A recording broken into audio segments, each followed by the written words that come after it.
Hi everyone, this is Professor Benjamin, and in session 8 of this course we're going to cover language.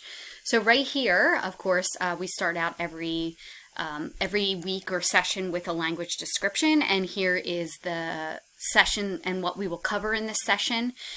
Down here are the chapter sections that you are required to read. There are not very many chapter sections that you're required to read during this session. 3.7 language, 3.8 a short history of language, and 3.9 endangered languages and language diversity. And then as always, we have our initial post due by Tuesday, our response post due by Thursday, and then we have a quiz by Sunday, 11:59. And if you look here underneath languages,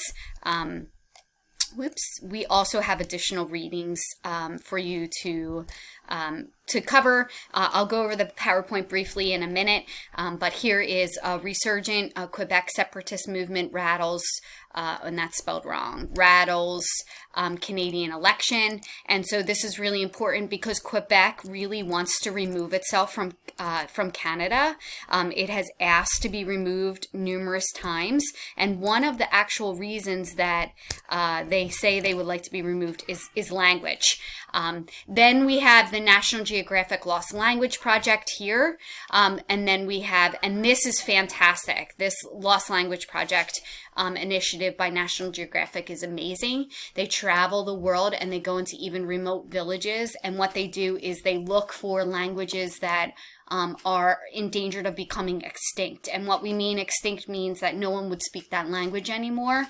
So they travel into these remote villages. It's amazing, with backpacks and other things, and they record the language. And it's just really amazing because a lot of these languages that are in small villages or tribes, in these remote places, a lot of their elders are becoming older, and with globalization, a lot of languages are being lost. So, more kids are going to school and they're learning what the mainstream language are of that area. Or maybe the elder population is dying and that tribe just no longer is going to speak that language anymore. And some of you actually may have this happen where maybe even it's a language from your home country, and when you come here to the United States, the elders speak the language in your house, and maybe you don't speak the language.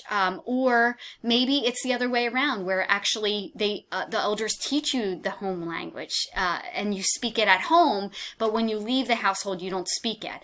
But these languages are a little bit different. They're really those kind of niche languages that are just being lost. So this is a really cool a project from National Geographic. And then mandated English mandate under fire in Arizona. Arizona, very conservative state, would like to mandate English as the only language spoken or the main language spoken. And if you know anything about Arizona, there is a large population of individuals that speak other languages. And so this is really important for you to know and understand, is that, making specific states having only English as a mandate, meaning you're forced to speak that language to hold a job or other things, that becomes a little bit of a task, especially in places like Arizona, etc., where there is a large population of individuals that have immigrated into the country or into that state, and they bring with them, of course, their home language. And then there's, of course, other readings here. New York taxi cabs no longer required to take English test. And then we have this really cool resource, Ethnologue. And this actually has in it, it's a really cool kind of maps where you can see the different languages and ethnicities, etc., throughout the world, languages of the world. There's also this really cool video, One Nation, One Language, Hindi imposition or unification. So by imposing the Hindi language on individuals, are you creating unification, or are you creating an imposition? So like, are you really unifying people by forcing them to speak a language, or are you really dividing people? And so this is a really good video on that as well. The other thing that you want to think about is this idea of these English only mandates. In the United States, English is accepted as the main language of the United States. Now, granted, we've become a little bit more open to other languages, and all of our U.S. government documents have those other languages available, right? So you can get forms in Spanish and in some of the other main languages. When you call government phone numbers, you can, would you like someone to speak in Spanish or would you like someone to speak in English, right? So you're given those options. But we have not fully converted over to a dual language country. And that may come in the future. But there are a lot of economic costs with that. And I think we need to think about those economic costs. So if we do wind up going to a fully dual language country, meaning where both languages are accepted at the same value, all of our currency would need to be changed into that language. All of our street signs would need to have the two languages on them. And so this is a huge cost for countries. And so it's definitely something that definitely could come about in the United States in the future. But also it's something that's going to cost the U.S. Economy some money in order to do that. And so it's definitely something to think about. And that's sometimes why those English only mandates are shot down or actually are accepted because of that. Because it is costly. It's not a ding against the fact that maybe these places do not want individuals to speak that language. Sometimes there are underlying factors that cause people to say that. And I think we need to start unpeeling some of those layers in this class. And instead of just kind of giving the answer that we think people want to hear, we need to start unpacking those situations to get to the real heart of the answer, which is a lot of times economics. And so we need to start thinking about that. And that is something that we need to think about if the United States ever does become a two-language country or a dual-language country. Everything would have to be in those dual languages. You do see this. So if you go into the city in the area of Chinatown, you'll see that street signs have both Chinese as well as English on them. So you would see this, right? But that's small pockets of the United States. Think about this on the massive scale, on the large scale. And it's definitely an economic burden on the United States. So think about that. So again, as always, you have your initial post due by Tuesday, response post by Friday, quiz due by Sunday. And then if you look here, we have the PowerPoint. And briefly, I'll go into some of the PowerPoint. So first of all, what is a language? And so a language, the definition of a language is a collection of sounds that a group of people understand to have the same meaning. And then we break language down into a couple layers. We break it down to a language family, a language branch, and a language group. But a lot of times languages, because languages don't stay still. Languages actually spread or diffuse. And there are different conflicting thoughts on how this happens. Some say languages diffuse through war or conquest. Others say that languages spread through more peaceful means or symbiotic means such as food or trade. A lot of people believe that it happens through imperialism, and that is through cultural elements, through both conquest and trade, like a mix of both. Also, religion plays a role in language diffusion. A lot of times when religious organizations go to spread or diffuse their religion, of course, they then take with it their language when they diffuse the religion. So that's something to think about as well. The next couple slides deal with those terms that I was talking about: language family, language branches, and language groups. So a language family is a collection of languages related through a common ancestral language that existed long before recorded history. A language branch is defined as a collection of languages within a family and related through a common ancestral language. And then a language group is a collection of languages within a branch where there are few differences in grammar and vocabulary. So I want you to think about that. There are 13 language families out there. Indo-European is the most widely distributed language family. Sino-Tibetan is the next one, and it has the most native speakers in it. So that's important. And then we actually move to dialects.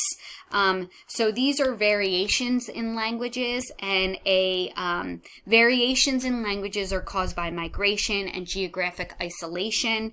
And a dialect is, the definition of a dialect is a regional variation of a language distinguished by a distinctive vocabulary, spelling, or pronunciation.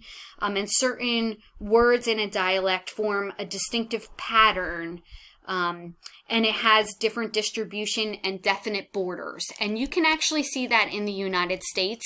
Here are where different dialects are in the United States. And you know this, right? If you're from the Northeast, individuals are like, hey, you're from the Northeast, aren't you? Or you're from Jersey, aren't you? And then individuals in the South, of course, have different dialects. They have the drawl on their wording, right? And California has a different dialect on the way individuals speak. Like, remember, a lot of people say the Valley Girl type of dialect of the language.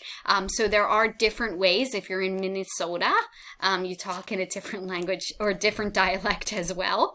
But just not in the United States. There are dialects throughout the world. And here are dialects, Old English and Celtic, and then we have the Northern, the Midlands, and the Southern, and, you know, projected future dialects in England or in the United Kingdom is right here.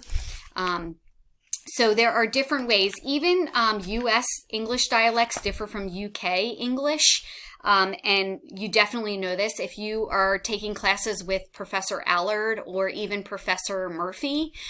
You very well may understand what I'm talking about. They're both from England, and they both talk and have different dialects, and they have different vocabulary for different things. So, for example, they term a elevator as a lift. And so you hear them say these different dialects when you're in conversation with them. Dialects actually can become languages, and French, Spanish, and Portuguese began as dialects of Latin, and then they became a language. So it's important to remember that dialects can actually become their own language. And so you want to read about that as well. And here are some examples of dialects that have become languages. And then we're going to talk about isolated, endangered, and extinct languages and what that means. Of the 7,105 living languages, it classifies as 906 of them as dying and 1,481 of them in trouble. And a lot of this has to do with globalization. It's the idea that there's going to be these main languages throughout the world. And of course, English is one of them. Spanish is another one of those. It's these main languages that are spoken throughout the world, and they're worried that they're going to take over all those little small languages, because for jobs and other things you need to fit into this specific box. Mandarin is another one that is definitely going to become one of the mainstay languages in the world. So these couple slides talk about these different languages, and then they go into talk about preserving different languages and how that's being done. And then we talk about lingua franca, and this is a language mutually understood and commonly used to communicate by people who have different native languages. So we'll talk about that as well. And then the last thing that we're going to talk about in this chapter are isoglosses, and these are really great. These are the boundary line between places or regions that differ in a particular linguistic feature. In the United States, we have a lot of isogloss words. For example, Coke, pop, soda, the way that we identify what a hoagie is in specific parts of the United States, right? A sub, a hoagie. So there's all different ways that we talk about different specific words in different parts Chips is another word that I hear different words for them. Crisps I hear a lot. So there's a lot of different words that are isoglosses. So the other thing is, make sure if you have anything to share, maybe you have something really interesting about language that you would like to share with us, make sure you do that. Also, there's a lot of really great podcasts out there on how words are formed and languages, and they're really cool to listen to if you have a moment or two and you want to kind of just zone out and listen to something. So have a fantastic week learning about languages, and if you have any questions, of course, feel free to reach out.